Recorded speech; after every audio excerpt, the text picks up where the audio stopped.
Hi guys, have you ever had ginger root go moldy in your fridge? If you have, I know I have, and I just hate having to throw food away. So I'm gonna show you how to preserve it. You can just toss it in your freezer. You can either just break it off into little portion-sized pieces, put it in a Ziploc bag and put it in the freezer, or you can do it the way I do it. And I like it to be a little bit more ready to use right away. I do like to peel my ginger, even though it's not totally necessary, but it's in a store and so many people are handling the ginger typically because it's just sitting out in the open in a box. So that's why I like to peel mine. So I'm gonna show you how I do that. I'm gonna use a peeler in the video, but you can just use a spoon because it peels off very, very easily. And anyway, I'll show you what I do and then you can try it too.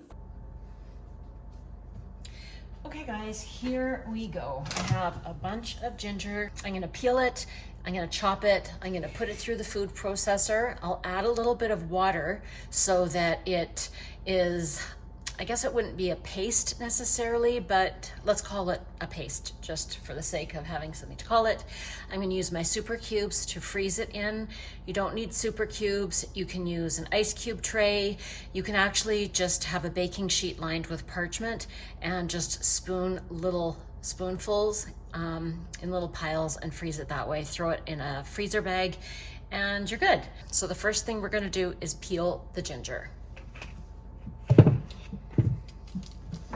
I use this peeler and yeah, I just peel it. Anything that's really dried and hard, I'll just cut away.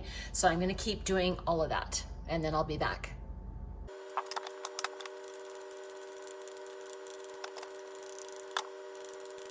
Okay, so now I'm going to just cut it into some pretty small chunks. I just feel like it's a little bit easier on the food processor if I do that. So I'm going to chop it up into little pieces. And some of this is really fibrous, so some is really tough.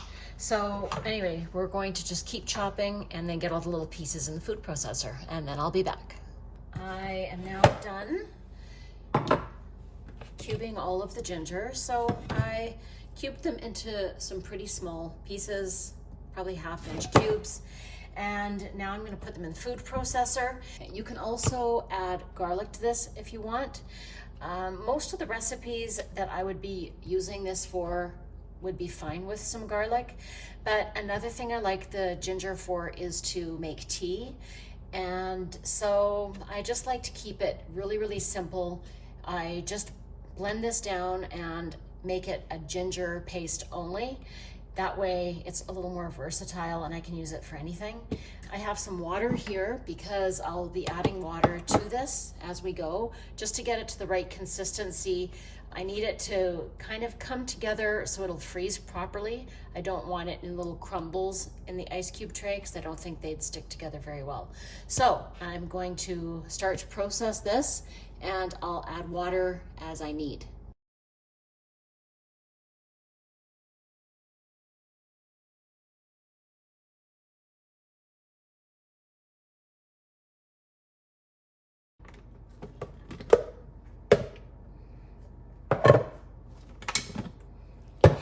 Just to show you the consistency, there is some liquid in here, but I feel like that'll just help hold it together like little ice cubes.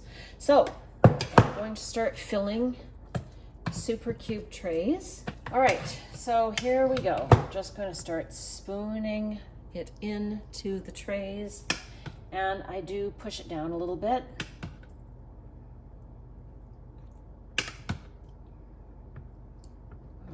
So I press it down so it forms a nice firm cube. I've got my 2 super cube trays filled and I still have quite a bit left over, maybe even enough to fill these both a second time. So I'm going to stick this into a container, put it in the fridge, and then I'm going to get these into the freezer. And just so you see what the consistency of this is, if I can hold it right up here, oops, you can see that they're fairly juicy little cubes.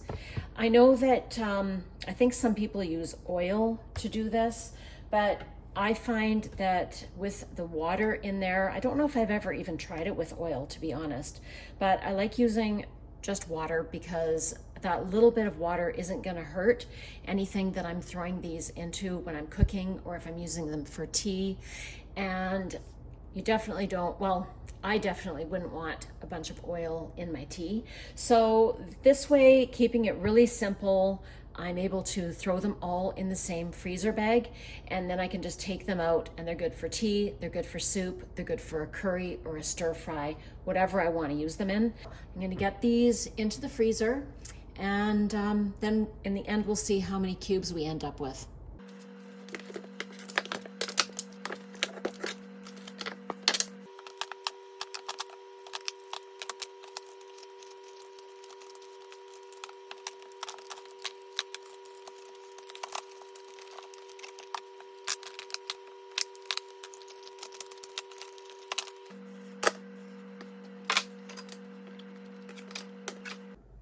All right, there we go. 30 ginger cubes is what I was able to get out of all that ginger root.